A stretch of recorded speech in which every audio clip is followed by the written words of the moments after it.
जय हिंद दोस्तों। आप लोगों का बहुत बहुत स्वागत है लर्निंग के परिवार में। जैसा कि आप लोगों की सीरीज चालू हुई थी जिसमें हम लोग इंपॉर्टेंट टॉपिक्स कवर कर रहे थे, इंपॉर्टेंट टॉपिक्स उनका कॉन्सेप्ट अच्छे से वन वीडियो इन 10 मिनट्स या फिर मैक्सिमम 15 मिनट में। ठीक है, आज के इसी वीडियो में हम आप लोग को कुछ अच्छी चीज़ सिखाने वाले हैं जिसमें आप लोग जान पाएंगे कि क्या इंपॉर्टेंट है। और इससे कम आप लोगों को 5 से 10 नंबर की बढ़त हो पाएगी आपके पेपर में। आपको पता होना चाहिए कि इस बार आपका 100 नंबर का पेपर होने वाला है। और इस पेपर में ये जो चैप्टर है इसका नाम क्या है? फ्यूल्स एंड ल्यूब्रिकेंट, ईंधन और स्नेहक है। क्या है? ईंधन और स्नेहक है। ये नोट्स आप लोग अगर देख पाएंगे वीडियो को पॉज करके तो आपको बहुत ही फायदा होने वाला है। ये चैप्टर नंबर आपके 4 से है, फ्यूल्स एंड ल्यूब्रिकेंट से। आराम से आप इसको देखिए और एकदम पॉइंट्स में सारी चीज़ें लिख रखी है, इसको आप आराम से याद कर सकते हैं। ये आपको 2 नंबर में मिल सकता है, 5 नंबर में मिल सकता है। आराम से इसको तैयार कर लीजिए। एलपीजी, लिक्विफाइड पेट्रोलियम गैस, रासायनिक संरचना। क्या है रासायनिक संरचना इसकी? क्या है कि एलपीजी मुख्य रूप से दो गैसों का मिश्रण होता है। इसको आप लोग द्रवित पेट्रोलियम गैस भी कह सकते हैं। इसके अंदर जो मुख्य कंटेंट पाया जाता है वो क्या होता है? प्रोपेन होता है। प्रोपेन का फॉर्मूला क्या होता है? C3H8 और ब्यूटेन। ये आपको जरूर याद कर लेना है। प्रोपेन और ब्यूटेन की दो अधिक मात्रा होती है एलपीजी में। बाकी भी आपके पेंटेन भी होता है और उसके बाद और बाकी कंपाउंड्स भी होते हैं, लेकिन इन दोनों की अधिक मात्रा पाई जाती है। ठीक है, इसमें अन्य गैसें भी थोड़ी मात्रा में पाई जा सकती हैं, जैसे एथेन, C2H6 भी इसमें पाया जा सकता है। ठीक है, उसके बाद अगर की कैलोरी वैल्यू की बात करूँ तो वो लगभग 50,000 से लेकर के 55,000 किलो कैलोरी प्रति क्यूबिक मीटर होती है। क्यूबिक मीटर का मतलब हो गया कि 1 मीटर क्यूब में ये लगभग 55,000 से लेकर के 50,000 की इसकी कैलोरीफिक वैल्यू होती है। क्या होती है इसकी? कैलोरीफिक वैल्यू होती है। ठीक है, अब अगर इसके उपयोग की बात करें, आपके सिलेबस में डायरेक्टली लिख रखा है कि chemical composition of LPG, CNG, water gas, producer gas and their application. Directly मैं आपको ये चीज़ दिखा रहा हूँ, हिंदी में आप इसको समझ सकते हैं कि घरेलू उपयोग में आपको पता है खाना बनाने के लिए, पानी गर्म करने के लिए हीटरों में भी यूज करते हैं। और औद्योगिक इंडस्ट्रियल यूज क्या हो गया इसका? कुकिंग में, धातु कर्म में, सिरेमिक में और रासायनिक उद्योगों में भी इसका इस्तेमाल करते हैं। और वाहन ईंधन में भी इस्तेमाल करते हैं, जैसे वाहनों में सीएनजी के रूप में भी इसका इस्तेमाल करा जाता है। अब हम पढ़ते हैं क्या? अब हम पढ़ेंगे आपका सीएनजी। क्या पढ़ेंगे? अब हम पढ़ेंगे सीएनजी, कॉम्प्रेस नेचुरल गैस या फिर संपीड़ित प्राकृतिक गैस। सीएनजी में मुख्य रूप से आपका मीथेन होता है, मीथेन से बना होता है, जो प्राकृतिक गैस का प्रमुख घटक होता है। नेचुरल गैस का जो प्राकृतिक घटक होता है, इसमें थोड़ी मात्रा में एथेन भी पाया जाता है और प्रोपेन भी। आपको ये चीज़ जरूर लिखनी है, जब भी आपको कॉम्प्रेस नेचुरल गैस लिखने के लिए आएगा तो आपको कैलोरीफिक वैल्यू बतानी है। कितनी है वो आपकी? 35,000 से लेकर के 40,000 किलो कैलोरी प्रति क्यूबिक मीटर है। ठीक है, थोड़ी स्पीड मेरी आपको ज़्यादा लग रही होगी, आप स्पीड थोड़ा सा 0.75 भी कर सकते हैं, लेकिन आपको कंटेंट साफ साफ सरल भाषा में दिख रहा होगा। इसका उपयोग वाहन ईंधन में, हमें पता है कि सीएनजी से बहुत सारे ऑटो चलते हैं, बहुत सारी गाड़ियाँ चलती हैं। ठीक है, प्रमुख उपयोग वाहनों में ईंधन के रूप में किया जाता है क्योंकि यह पर्यावरण के लिए सुरक्षित और सस्ता होता है। अब मैं बात करूं इसके ऊर्जा उत्पादन की, तो कुछ औद्योगिक संयंत्रों में भी ऊर्जा उत्पादन के लिए भी सीएनजी का उपयोग करा जाता है। कहाँ पे? आपके कुछ इंडस्ट्रियल पर्पजेस के लिए भी इसका इस्तेमाल करा जाता है। जैसे आपको इसको बनाने के लिए जो ऊर्जा उत्पादन होता है, क्या होता है?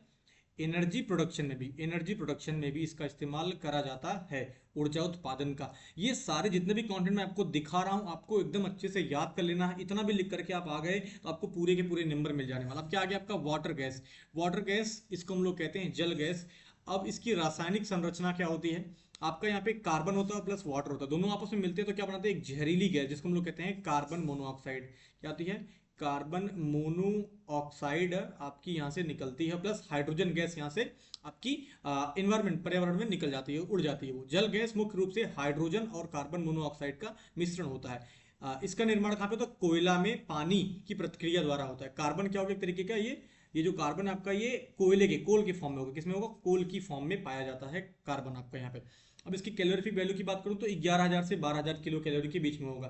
ठीक है, हमने एलपीजी का पढ़ा था कितना? 50,000 से 55,000। फिर उसके बाद आपने देखा 40,000 से 35,000 किसका हो गया? आपका सीएनजी का। अब 11,000 से 12,000 एक क्यूबिक मीटर में हो गया आपका वाटर गैस का। अब इसके उपयोग की बात करूं तो औद्योगिक इंडस्ट्री में औद्योगिक पर्पज के लिए इसका इस्तेमाल करा जाता है। और हाइड्रोजन उत्पादन में मेन चीज आपको लिख देना है कि हाइड्रोजन प्रोडक्शन में भी इसका इस्तेमाल कर देता है। जैसे आप देखिए यहाँ इस रिएक्शन में लिख रखा है कि हाइड्रोजन यहाँ से इवॉल्व होगा। ठीक है, तो जल गैस से हाइड्रोजन का उत्पादन भी किया जा सकता है। और जल गैस का उपयोग औद्योगिक भट्टियों में ईंधन के रूप में किया जा सकता है। इसको हम लोग फ्यूल के रूप में इस्तेमाल करते हैं, जहां पे रासायनिक चीजें बनाई जाती हैं। अगला है फिर उसके बाद आपका कोल गैस। कोल गैस क्या होता है? रासायनिक संरचना अगर मैं इसकी देखूं तो ये कार्बन मोनोऑक्साइड, क्या होता है? कोल गैस मुख्य रूप से कार्बन मोनोऑक्साइड और हाइड्रोजन और मीथेन का मिश्रण होता है। क्या होता है? कार्बन मोनोऑक्साइड, हाइड्रोजन और मीथेन का मिश्रण होता है। अच्छे से याद कर लेंगे, इसमें तीन चीजें हैं, कार्बन मोनोऑक्साइड और हाइड्रोजन, जबकि आपकी वाटर गैस में कार्बन मोनोऑक्साइड और क्या था, कार्बन था। ठीक है, सॉरी, कार्बन कार्बन मोनोऑक्साइड निकल था, वहां पे कार्बन था और क्या था, वाटर वहां पे मिल रहा था। उसके बाद क्या बना था आपका, CO बनता था और H2 बनता था। इसका जस्ट अपोजिट, आपको कंफ्यूज नहीं है, यहाँ पे H2 तो ऐड कर रहे हैं लेकिन उसके साथ में कार्बन मोनोऑक्साइड को ऐड रहे हो, प्लस यहाँ पे मीथेन गैस जो आपकी प्राकृतिक रूप से मिलती है। तो कोल गैस को कोयला के उच्च तापमान पर निष्कलन प्रक्रिया से प्राप्त किया जा सकता है। कोल गैस आपने ले लिया, ठीक है, कोल गैस में क्या होगा, तीनों चीज मिला होगा, CO plus H2 plus CH4, तीनों को मिला देंगे हम। अब इसको हम अच्छे हाई टेम्परेचर पे रखेंगे, किसमें, कोल गैस को कोयला के उच्च तापमान पर, मतलब आपको कोयला एक तरीके का आपका ईंधन इस्तेमाल करना है कोल गैस को बनाने के लिए। अब इसकी कैलोरीफिक वैल्यू की बात करूं तो 15,000 से 18,000 होती है 1 क्यूबिक मीटर में। इसका भी सेम औद्योगिक उपयोग में कुछ ना आपको याद आए तो आपको इंडस्ट्रियल यूज जरूर लिखना है। और लेकिन यहाँ पे देखिए आप थोड़ा थोड़ा अंतर कर पा रहे होंगे कि इसका उपयोग कहाँ पे होता है, स्टील निर्माण में करा जाता है। कहाँ पे, स्टील निर्माण में। जैसे इसके पहले आप लोगों ने देखा था क्या था, ये भट्टियों में ईंधन बनाने के लिए इस्तेमाल करा जाता है, ईंधन बनाने के लिए या फिर स्टील बनाने के लिए हो गया।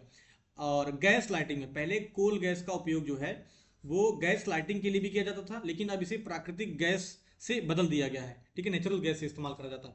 पांचवा है आपका प्रोड्यूसर गैस, या फिर इसको हम लोग कहते हैं उत्पादन गैस या निर्माता गैस भी कहते हैं। निर्माता गैस मुख्य रूप से कार्बन मोनोऑक्साइड और हाइड्रोजन और थोड़ी मात्रा में कार्बन डाइऑक्साइड, कार्बन मोनोऑक्साइड और हाइड्रोजन और कार्बन डाइऑक्साइड और नाइट्रोजन, इतनी चीजों से मिलकर के बना होता है। इसका निर्माण क्या होता है, कोयला या फिर लकड़ी के गैसिफिकेशन से। यहाँ पे क्या होता है, गैसिफिकेशन एक प्रक्रिया होती है, इसमें आपको कोयला, कार्बन जो आपको यहाँ पे दिख रहा है वो कोल फॉर्म में ही रखा है, इसका हम लोग क्या करेंगे, गैसिफिकेशन, मतलब ऑक्सीजन का फ्लो यहाँ पे कराएंगे तो क्या होगा, कार्बन मोनोऑक्साइड, कार्बन डाइऑक्साइड आपका निकलेगा। अब उसको हम फिर से कार्बन के साथ मिलाएंगे तो यहाँ से आपका कार्बन मोनोऑक्साइड बनेगा। ठीक है, थोड़ी मात्रा में कार्बन डाइऑक्साइड और नाइट्रोजन भी यहाँ पे हम लेते हैं। रिएक्शन आपको अगर ये लिख देते हैं, अगर कभी बाई चांस आप सोचिए अगर ये 5 नंबर में आ गया सब एक्सप्लेन करने के लिए, आपने रिएक्शन बना करके लिख दिया तो आपके 5 के 5 नंबर श्योर एकदम मिल जाएंगे। ठीक है, अब कैलोरीफिक वैल्यू की बात करूं तो 4,000 से लेकर के 6,000, हम देख रहे हैं धीरे धीरे कैलोरीफिक वैल्यू घटती ही जा रही पर क्यूबिक मीटर। ठीक है, आपने कैलोरीफिक वैल्यू देख ली। इसका उपयोग कहाँ पे होगा, औद्योगिक उपयोग के लिए, और यहाँ पे एनर्जी प्रोडक्शन के लिए, किसके लिए, एनर्जी प्रोडक्शन के लिए भी इसका इस्तेमाल करा जाता है, ऊर्जा उत्पन्न करने के लिए भी। ठीक है, इसका उपयोग देखिए कहाँ पे हो रहा है, औद्योगिक उपयोग यहाँ पे धातु कर्म में, कहाँ पे हो रहा है, मेटलर्जी में इसका उपयोग हो रहा है। इसके पहले हमने स्टील में देख लिया, इसके पहले हमने ऊर्जा का प्रोडक्शन में देख लिया। ठीक है, अंतिम आता आपका बायोगैस। थोड़ा सा मुझे लग रहा है अगर आपको टाइम, शायद मैंने कम समय में ज्यादा पढ़ाने की कोशिश करिए, कोई दिक्कत नहीं, आप थोड़ा सा स्पीड कम कर लेंगे, बाकी कंटेंट आपको दिख रहा है, क्योंकि मुझे 10 मिनट में कंटेंट खत्म करना होता है इंपॉर्टेंट, जिससे आपको 15 से 20 लेक्चर में आपकी पूरी केमिस्ट्री में खत्म करने का ट्राई करूंगा। ठीक है, अब क्या है, बायोगैस मुख्य रूप से मीथेन और कार्बन डाइऑक्साइड का मिश्रण होता है। आप थोड़ा थोड़ा करके अगर एक चार्ट बना करके लिखेंगे ना, प्रोड्यूसर गैस, बायोगैस, उसके बाद यहाँ पे LPG, CNG सब बना करके लिखिए, उसके बाद उसके मिश्रण को लिखिए, उसके अंदर क्या क्या कॉम्पोजिशन है, संगठक क्या क्या है, तो आपको दिखेगा यहाँ पे मीथेन और कार्बन डाइऑक्साइड, और इसमें थोड़ी मात्रा में आपको हाइड्रोजन भी और नाइट्रोजन भी यहाँ पे मिल रहा है। बायोगैस का निर्माण जैविक सामग्री जैसे खाद, गोबर और खाद्य अपशिष्ट, जैसे गाय, जो लोग गांव में रहते होंगे उनको बताओ, एक छोटा सा गड्ढा करके वहां पे गाय का गोबर, भैंस का गोबर, कुछ भी जिस जो भी आप पेट एनिमल्स हो उसका वहां पे जाकर के हम फेंकते हैं, तो वहां पे जो गैस निकलती है वो एक तरीके की आपकी बायोगैस होती है। और हमें पता है कि हम लोग कुछ समय पहले बायोगैस से ही हम लोग लाइट प्रोडक्शन भी करते थे, अब वो की जो कि बंद हो चुकी है, सब जब से जिससे सब लोग के घर में इन्वर्टर का उपयोग ज़्यादा होने लगा। ठीक है, और रासायनिक प्रक्रिया क्या है, C6H12O6, यहाँ पे आपका ग्लूकोज है, इससे आपका 3 मोल यहाँ पे क्या निकल रहा है, मीथेन, और 3 मोल ही आपका कार्बन डाइऑक्साइड निकल रहा है। ठीक है, इन्हीं दोनों गैसेस के उपयोग से क्या हो रहा है, आपका बायोगैस बन रहा है। इसकी कैलोरीफिक वैल्यू कितनी है, 5,000 से 6,000 किलो कैलोरी प्रति क्यूबिक मीटर। प्रति क्यूबिक मतलब मैंने बताया था 1 मीटर क्यूब में आपको ये 5 से 6,000 मिल रहा है। अब इसका उपयोग कहाँ पे होगा, ऊर्जा उत्पादन में होगा। बायोगैस का उपयोग घरेलू और औद्योगिक ऊर्जा उत्पादन के रूप में किया जाता है, जैसे खाना पकाने के लिए, बिजली उत्पादन के लिए भी मैंने बताया आपको। कार्बन डाइऑक्साइड की कमी में यह एक नवीकरणीय ऊर्जा स्रोत है जो पर्यावरण के लिए फायदेमंद हो सकता है। सिंचाई और कृषि में भी इसका इस्तेमाल हो सकता है, जैसे बायोगैस संयंत्रों से उत्पन्न अपशिष्टों का उपयोग खाद के रूप में किया जा सकता है। हम लोग खेतों में छिड़काव कर देते हैं गोबर का, खाद का जो अपशिष्ट यहाँ पे निकलता है। ठीक है दोस्तों, तो ये वीडियो आपका रहा। अगर आपको वीडियो अच्छा लगा तो वीडियो को लाइक करेंगे, और कम से कम आप एक बच्चा का टारगेट करें तो 5 बच्चों को शेयर करें अपने दोस्तों के साथ, जिस कॉलेज में भी आप हो वहाँ पे आप अपने बच्चों के दोस्तों के साथ शेयर करेंगे तो उनका भी फायदा होगा और आपका भी फायदा होगा, और साथ में हमारे भी चैनल की ग्रोथ होगी और हम मोटिवेटेड रहेंगे और आपके लिए ऐसा ढेर सारा कॉन्टेंट लाते रहेंगे। ठीक है दोस्तों, बाय बाय।